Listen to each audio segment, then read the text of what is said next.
effet, le président américain sortant Joe Biden vient d'autoriser l'Ukraine de lancer des missiles longue portée sur le territoire russe via l'US Army Tactical Missile System. C'est donc une nouvelle escalade des tensions sur la guerre en Ukraine et qui vient nous allumer un cocktail explosif sur le marché financier avec le S&P 500 dans le rouge à 5900 points, affichant un repli de 1,5%. Et pas vraiment mieux sur le CAC 40 à 7251 points, lui aussi en repli de 1,3%. Avec l'or, la valeur refuge, bien sûr, qui remonte de 1% à plus de 2620 $ l'once, soit une performance de plus 31% sur un an tout de même, ce qui illustre la peur qui gagne à nouveau les marchés dans ce climat de tension à l'est de l'Europe. Suite à cette autorisation du président Biden, l'Ukraine frappe ainsi plusieurs villes en Russie. C'est donc une nouvelle étape dans la guerre en Europe. Les marchés sont dans le doute aujourd'hui avec des bourses européennes qui craignent la réponse russe. Hier, Moscou durcit encore sa doctrine nucléaire, s'autorisant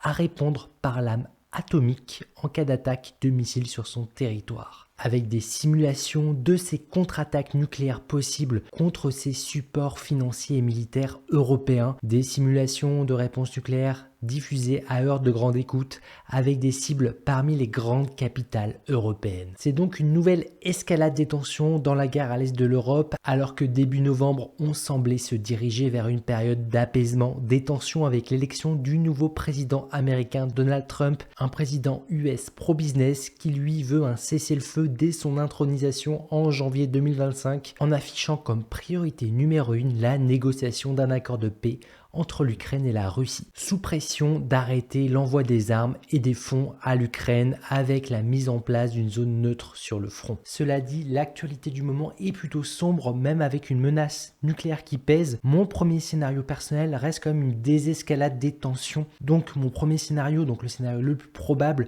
serait pour moi une escalade non nucléaire entre aujourd'hui, donc fin novembre, jusqu'en janvier, avec un apaisement des tensions, avec des négociations de paix début 2025, et donc des concessions à venir des deux côtés. Le tout en gardant en tête qu'on ne fait la paix qu'avec ses ennemis. Et donc oui, il y aura des concessions des deux côtés pour arrêter les massacres de centaines de milliers d'hommes au front, et permettre ainsi à l'activité normale de reprendre.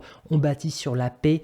En tout cas, pour les business non militaires, ça leur permet de croître, notamment avec nos entreprises de qualité en France, en Europe et aux États-Unis. On va en parler dans quelques instants. Donc oui, à mon sens, je vois ces escalades des tensions à court terme comme des soldes dans des entreprises de qualité à long terme. Certains diront que c'est mon côté optimiste. Après, pragmatiquement, à notre niveau de citoyen, nous n'avons aucune prise sur ces conflits.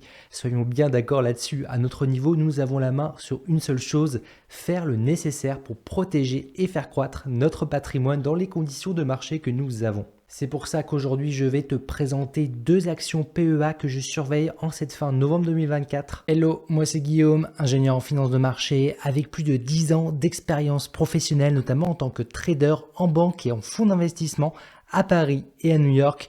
Je t'aide aujourd'hui à faire croître ton patrimoine avec ma chaîne YouTube et mon application que j'ai développée pour t'aider à atteindre tes objectifs financiers plus facilement. Allez, c'est parti, on se fait un petit café et on commence avec l'action Novo Nordisk, la plus grande entreprise européenne que vous avez été très nombreux à me demander récemment en commentaire. Elle pèse 434 milliards d'euros de capitalisation boursière. C'est une entreprise danoise qui permet de s'exposer de la croissance aux États-Unis et qui est éligible au plan d'épargne action. Avec son titre sur Xetra par exemple, elle cote à 97 € l'action et elle pourrait bien être en solde aujourd'hui pour ceux qui cherchent à investir sur le long terme. Sur un an, l'entreprise affiche seulement 3% de croissance avec un plus haut à 135 € récemment. Aujourd'hui, je pense qu'elle est potentiellement en solde à moyen et long terme à 97 € l'action. Alors sur un historique plus grand, Novo Nordisk a délivré plus 4789%.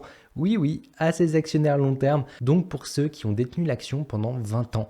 Donc voilà, ça leur fait un facteur multiplicatif de rendement de x48 hors dividende. Alors si on regarde la nouvelle fonctionnalité que j'ai développée sur mon application, on observe que l'entreprise suit sa tendance long terme qu'on observe sur ce graphique avec la droite de régression linéaire. Donc voilà, en termes de performance, Novo Nordisk, c'est une des réussites d'entreprises européennes les plus significatives de ces 20 dernières années et qui semble continuer sur sa tendance. Novo Nordisk Nordisk, elle doit son succès sur le secteur de la santé grâce à l'efficacité de ses solutions contre les maladies chroniques, notamment grâce à Ozempic et Wegovy, des injectables de sémaglutide, un analogue du GLP-1, le glucagon-like peptide qui aide à réguler la glycémie chez l'humain, permettant de traiter les diabètes de type 2 en augmentant la sécrétion d'insuline dans le corps et en diminuant la sécrétion de glucagon lorsque le taux de glucose est élevé. Et parallèlement, ces produits permettent de réduire la sensation de faim chez les patients en augmentant la durée de la vidange gastrique et en augmentant la sensation de satiété. Et ainsi, ça produit des résultats qui sont intéressants chez les patients atteints d'obésité sévère avec des pertes de poids records pour un médicament. Et avec 42% de population obèse aux États-Unis d'Amérique,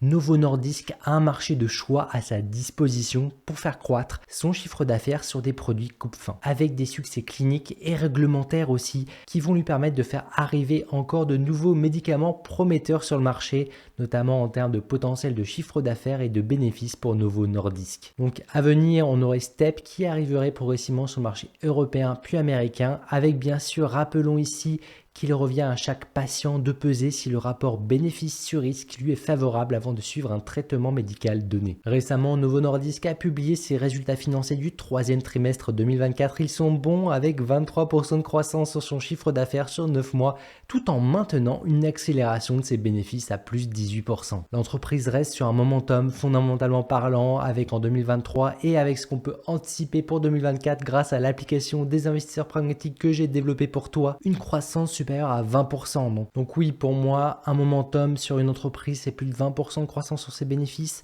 sachant qu'en 2025, elle pourra rester sur cette bonne tendance avec un potentiel de 125 milliards de couronnes danoises de bénéfices anticipés, soit encore plus 24% de croissance pour l'année 2025. C'est impressionnant. Alors pour savoir si l'entreprise est chère ou pas, on va regarder un indicateur fondamental, clé, qui est le PE ratio, qui se calcule en prenant le rapport de la capitalisation sur les bénéfices de l'entreprise, pour ainsi obtenir sa capitalisation en multiple en nombre d'années de bénéfices. Aujourd'hui, l'entreprise est valorisée à x31 ses bénéfices pour l'année 2024 et pourrait bien atteindre les x25 de facteurs de bénéfices. Donc dans un an seulement, l'entreprise, vu sa croissance à plus 20%, Novo Nordisk ici pourrait être sous-évalué fondamentalement, parlant à seulement x25 ses bénéfices anticipés. Ainsi, personnellement, je suis à l'achat sur Novo Nordisk. Elle fait partie des entreprises européennes que je verrais bien surperformer les marchés en 2025. Malgré un risque important à noter, l'augmentation des tarifs douaniers de Trump en cas de négociations musclées entre le Danemark et les États-Unis. Avec des risques de politique interne aux États-Unis de Robert Kennedy qui pourrait être un peu plus exigeant sur la commercialisation de certains médicaments. Après, aujourd'hui, vu la demande sur ces produits et sa dynamique avec la qualité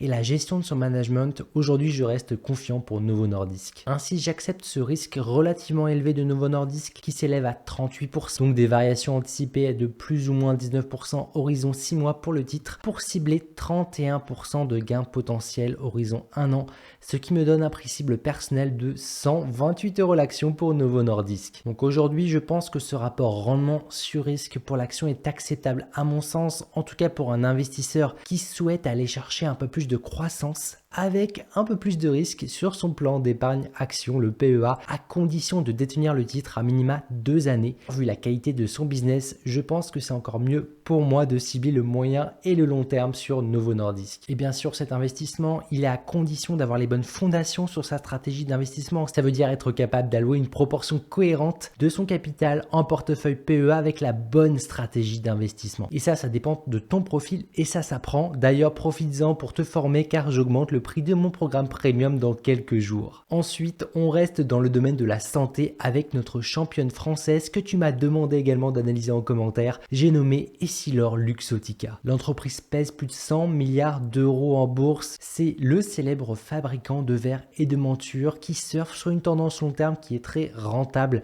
avec les problèmes de vue qui se multiplient, notamment la myopie pour la nouvelle génération qui utilise encore plus les écrans encore plus tôt. Ainsi, elle affiche une belle performance historique avec 822% de croissance, soit un facteur multiplicatif de rendement de x9 pour ses actionnaires à long terme. Récemment, l'entreprise a publié ses résultats financiers du troisième trimestre avec plus 4% de croissance au niveau groupe, dans un contexte plus compliqué avec notamment un mauvais été aux États-Unis qui a pesé côté vente de lunettes de soleil. L'entreprise garde un bon potentiel potentiel sur son activité en Asie-Pacifique à plus 5% sur le dernier trimestre, mais aussi un potentiel de croissance plus important en Chine à venir, notamment si on assiste à une relance de la consommation chinoise début 2025 qui serait portée par les mesures de la Banque centrale chinoise dont on a parlé dès septembre dernier. La force aujourd'hui d'Essilor, c'est sa capacité à augmenter sa marge aujourd'hui et c'est ce qu'elle fait. Elle cible une augmentation progressive pour les prochaines années grâce à un management efficace des coûts, le tout en augmentant ses prix de vente avec un positionnement moyen à haut de gamme de plus en plus important sur l'industrie de la medtech. Allez, pour aller plus loin, on va ouvrir l'application des investisseurs pragmatiques, une application à laquelle tu pourrais avoir accès à vie en rejoignant mon programme premium avant son augmentation de tarifs. On observe qu'en 2024, on pourrait anticiper qu'Essilor atteigne ses objectifs de croissance avec 2,8 milliards d'euros de bénéfices, soit tout de même plus 23% de croissance sur ses bénéfices. Et si on va plus loin, pour 2025, on peut anticiper 3,2 milliards d'euros de bénéfices, ce qui reviendrait à 12,3% de croissance. Donc voilà, ici on est clairement devant une bonne dynamique pour Essilor Luxottica. Ainsi, l'entreprise pourrait bien atteindre ses objectifs de marge et être valorisée à x28 de PE ratio horizon 2026, alors qu'elle est valorisée aujourd'hui à x38 tout de même pour son résultat de 2024. Donc oui, aujourd'hui, fondamentalement parlant, l'entreprise est chère. Ses projections de croissance me paraissent déjà bien anticipées pour l'entreprise. Et oui, malgré la qualité de son business, je ne vais pas l'acheter aujourd'hui, donc pas l'acheter à n'importe quel prix. Par contre, sous les 200 € l'action, j'étudierai volontiers une nouvelle entrée sur Essilor Luxottica. De même, si elle augmente fortement ses bénéfices anticipés, elle pourrait redevenir attractive. Après, pour ceux qui veulent acheter tout de même une part de ce bon business à long terme, il faudra accepter un risque de 23%, ce qui me paraît cohérent pour une détention à moyen terme à minima pour un portefeuille d'actions PEA géré dans un esprit bon père de famille. Donc voilà, il ne te reste plus que quelques jours avant l'augmentation de tarifs de mon programme premium. Pour en savoir plus, c'est sur mon site web guistan.com dans la rubrique programme premium afin d'être dans les meilleures conditions